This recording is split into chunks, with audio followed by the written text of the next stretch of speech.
Welcome to KTV Telugu. నేను మీ Manisri. Breaking చూస్తున్నాం మనం. ఎంఐఎం చీఫ్ అసదుద్దీన్ ఓవైసీ ఇంటిపై దాడి జరిగిందంటూ వార్తలైతే వస్తున్నాయి. అసలు ఈ వార్తలు ఏంటి, ఆయన ఏం చెప్తున్నారనే దాని మీద అయితే ఒకసారి మనం డీటెయిల్స్ చూద్దాం. యాక్చువల్గా మన క్యాబినెట్ విస్తరణ అయిన తర్వాత ప్రమాణ స్వీకారంలో భాగంగా ఆయన ఒక భారతీయుడు అయి ఉండి కూడా ఒక లోక్సభలో ఒక వివాదాస్పదమైన వ్యాఖ్యలు అయితే చేశారు. అసలు ఆ వ్యాఖ్యలు ఏ సందర్భంలో చేశారు, ఎందుకు చేశారు అనేది ఒకసారి మనం చూసుకుంటే, ఆయన మనం భారతీయులం కాబట్టి భారత్ మాతాకి జై అనే వాదనే మనం వాడుతూ ఉంటాం. ఎందుకంటే మనది సర్వసత్తాక భారతదేశం. ఒక మనిషికి వాక్ స్వాతంత్రం ఉంటుంది. ఎంతవరకు అంటే మన భారతదేశాన్ని మనమే పొగుడుకోవాలి అనే రీతిలో ఉంటుంది. అలాంటిది ఆయన సాక్షాత్తు లోక్సభలో జై పాలస్తీనా అనే మాట అన్నారు. అంటే ఒక భారతీయుడై ఉండి ఒక జై పాలస్తీనా అనే వాదనని ఎలా వినిపిస్తారు అనే వ్యాఖ్యలు అయితే చాలా ఆయన లోక్సభలో మాట్లాడినప్పటికి కూడా చాలామంది భారతీయులు కానివ్వండి, రాజకీయ విశ్లేషకులు కానివ్వండి, చాలామంది అయితే మన బీజేపీ నేతలు కానివ్వండి చాలామంది ఖండించారు. అయితే దాన్ని మనం ఏ విధంగా చూసుకోవాలి అని చర్చలు జరుగుతున్న సందర్భంలో ఆయన ఇంటి మీద దాడి జరిగింది. ఏమని, వీ స్టాండ్ ఫర్ ఇజ్రాయెల్ అంటే పాలస్తీనాకి ఇజ్రాయెల్కి యుద్ధం జరుగుతున్న సందర్భంలో ఆయన పాలస్తీనాని ఎట్లా సపోర్ట్ చేశారో అలా అది తప్పు పడుతూ ఆయన ఇంటి మీద దాడి చేశారు. ఎలా, ఆయన గేట్కి ఆయన నేమ్ మీద కానివ్వండి, ఆయన పోర్ట్ఫోలియోని కనిపించకుండా బ్లాక్ ఇంకుతో పూర్తిగా దాన్ని బ్లాక్గా చేసి, అంటే రివర్స్లో అనమాట. అతను ఇది భారతదేశ నినాదానికి వ్యతిరేకం, ప్రజాస్వామ్యానికి విరుద్ధం అనే ఉద్దేశంతో ఈ విధంగా అయితే చేశారు. అయితే ఆయన గతంలో లోక్సభలో చేసిన దాన్ని నానా రకాలుగా చర్చలు జరుగుతున్నాయి దీని మీద. ఒక భారతీయుడు అయి ఉండి, అలాగే న్యాయం ఎటువైపు ఉంటే, భారతదేశం అనేది న్యాయం ఎటువైపు ఉంటే అటువైపే ఉంటుంది అనుకున్న సందర్భంలో ఇటువంటి ఆయన వ్యాఖ్యలు చేసేసరికి ఎవరు కూడా సహించలేకపోతున్నారు. వాళ్ళు కూడా ఏం చెప్తున్నారంటే, ఈయన ఏ విధంగా అయితే నేను పాలస్తీనాకి సపోర్టు అన్నట్టుగా జై పాలస్తీనా అన్నారో, సేమ్ ఈరోజు ఆయన ఇంటి దగ్గర కూడా ఈ దాడుల్లో భాగంగా ఏమని ఉన్నాయి, జై ఇజ్రాయెల్, వీ స్టాండ్ ఫర్ జై భారత్ మాతాకి జై అంటూనే వీ స్టాండ్ ఫర్ ఇజ్రాయెల్ అనే వర్డ్ అయితే దానికి సంబంధించిన పోస్టర్లు అయితే వాళ్ళ ఇంటి దగ్గర వెలిసాయి. అయితే ఆయన అయితే ఈ వ్యాఖ్యలను చాలా తీవ్రంగా ఖండిస్తున్నాను, నేను కూడా ఒక భారతీయుడినే కాబట్టి నాకు వాక్ స్వాతంత్రం అనేది ఉంటుంది, నేను దీని గురించి మాట్లాడొచ్చు, నేను పాలస్తీనాకి సపోర్ట్ చేస్తే ఏంటి అనే క్వశ్చన్ అయితే చేస్తున్నారు. అయితే ఈ దాడులు వెనకైతే అమిత్ షా, కేంద్ర హోంశాఖ మంత్రి అమిత్ షా ఉన్నారు. ఆయనే కావాలని ఇదంతా చేస్తున్నారు అనే మాటలు అయితే వినిపిస్తున్నాయి.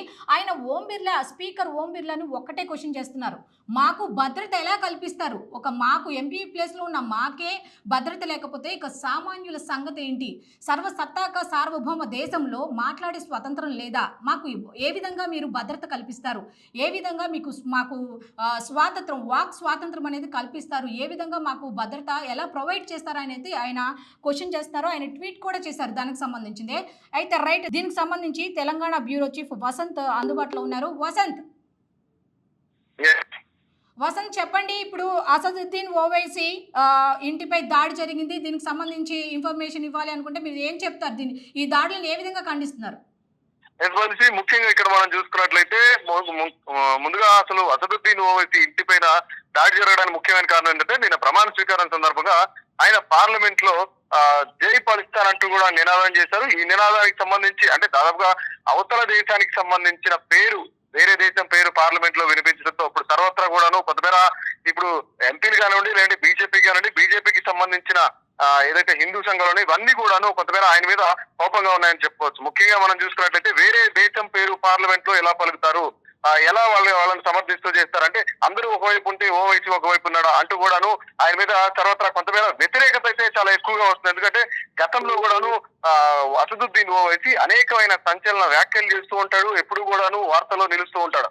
ముఖ్యంగా మనం చూసుకున్నట్లయితే ఈ యొక్క పార్లమెంట్ ఎన్నికల్లో అసదుద్దీన్ మీద బీజేపీ చాలా టఫ్ ఫైట్ ఇస్తుంది, ఖచ్చితంగా గెలుస్తుంది, హైదరాబాద్ అసదుద్దీన్ ఓవైసీ కోటను బద్దలు కొడుతుంది అని చెప్పేసి కూడా బీజేపీ అనుకున్న తరుణంలో ఎట్టకేలకు ఒక మంచి రిజల్ట్ తో అసదుద్దీన్ ఆయన ఏం చెప్తున్నారంటే, భారతదేశంలో వాక్ స్వాతంత్రం ఉంది, మీరు ఒకరికి సపోర్ట్ చేయొచ్చు, నేను ఒకరికి సపోర్ట్ చేయొచ్చు అని ఆయన అయితే అంటున్నారు. యాక్చువల్గా వాళ్ళ ఇంటి దగ్గర పోస్టర్లు కూడా వీ స్టాండ్ ఫర్ ఇజ్రాయెల్ అనే ఉంది. ఆయన చెప్తున్న మాటల్ని ఏ విధంగా తీసుకోవచ్చు? అంటే ఇప్పుడు ఖచ్చితంగా అసదుద్దీన్ ని కొంతవరకు భారతదేశం అంతా ఒకవైపు ఉంటే, బీజేపీ మెజారిటీ ఆఫ్ ది ఎంపీలు ఒకవైపు ఉంటే, వీళ్ళందరూ కూడాను స్టాండ్ ఫర్ ది ఇజ్రాయెల్ అని చెప్తా ఉన్నారు బీజేపీకి సంబంధించిన ఎంపీలు కానివ్వండి, లేదంటే భారతదేశంలో మెజారిటీ ఆఫ్ ది ఎంపీలు. కానీ కేవలం ఒక పార్టీ చీఫ్ ఇలా పాలస్తీన్కు ఆయన మద్దతు తెలపడం అనే దాని మీద తర్వాత కొంతమేర కోపంగా ఉన్న పరిస్థితి ఉంది. ముఖ్యంగా అసదుద్దీన్ కూడా ఈ అటాక్ ని ఖండిస్తూ ఆయన కొంతమేర రివర్స్ అటాక్ చేస్తున్నట్లు కూడా మాటలతో కొంతమేర ఆయన ట్విట్టర్ వేదిక కూడా మాట్లాడిన పరిస్థితి. దమ్ముంటే డైరెక్ట్ గా రెండు ఫైట్ చేద్దాం, డైరెక్ట్ గా ఫైట్ చేద్దాం. ఈ దాడుల వెనుక అమిత్ షా ఉన్నారు అనే వర్డ్ కూడా ఆయన వాడారు. దీన్ని ఏ విధంగా తీసుకోవచ్చు మనం?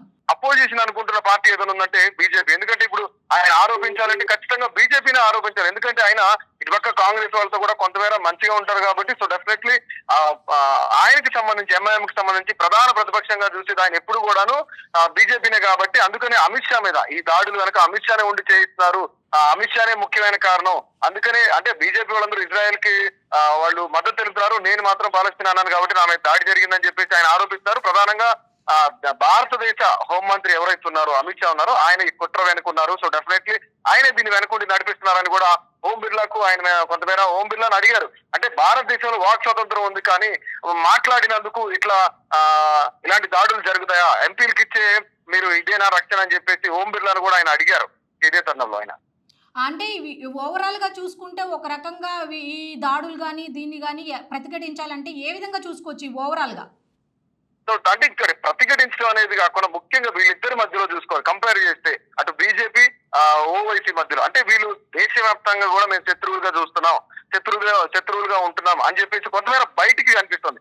కానీ ఇన్నర్ అటు బీహార్ కానివ్వండి, బెంగాల్ కానివ్వండి, అలాగే హైదరాబాద్ కి సంబంధించి వీళ్ళంటే బీజేపీ ఎక్కడ డౌన్ ఫాల్ అయితే ఎంఐ అక్కడికి వెళ్తుంది అని చెప్పేసి కొంతమేర వామపక్షాలు కూడా చెప్తున్న మాట ఇది. ఎందుకంటే ఇప్పుడు బీజేపీని లేపడమే ఎంఐఎం లేదంటే దాన్ని హైప్ చేయడమే ఎంఐఎం యొక్క ముఖ్య ఉద్దేశం. అందుకనే బీజేపీని హైప్ చేయాలి. ఎందుకంటే ఇప్పుడు పార్లమెంట్ లో కూడా బీజేపీకి కేవలం తక్కువ సీట్లకే, ఇంతకు ముందు గతంలో వాళ్ళు వచ్చిన సీట్ల కన్నా చాలా తక్కువ.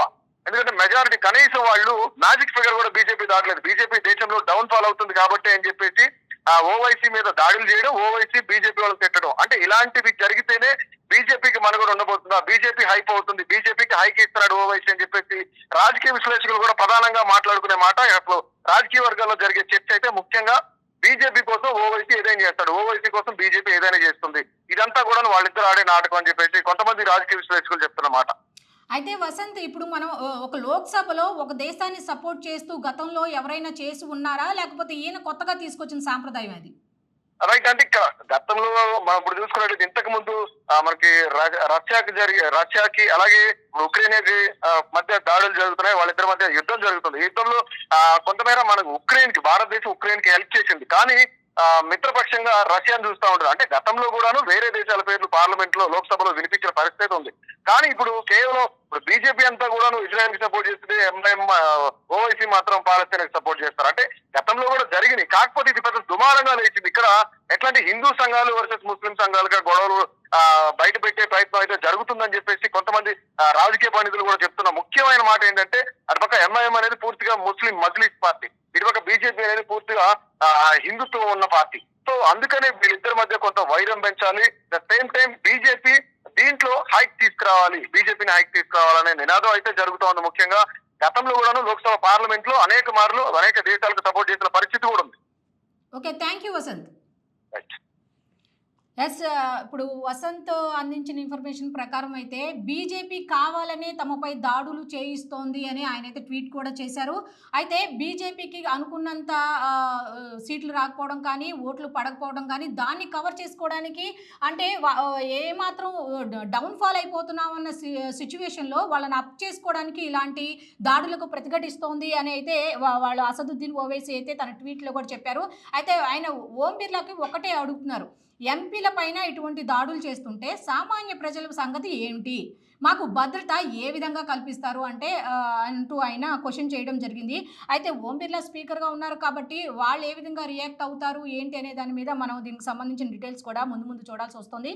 అయితే ఇప్పుడు అసదుద్దీన్ ఓవైసీ ఇంటి మీద దాడి, ఆయన ఆ విధంగా లోక్సభలో ఇట్లా వ్యాఖ్యలు చేయటం అది ఎంతవరకు కరెక్టు లేకపోతే రైటు రాంగు ఏంటి అనేది మీ అభిప్రాయాన్ని మాకు తెలియజేయండి. Stay tune KTV Telugu subscribe చేయండి మరిన్ని వీడియోస్ కోసం.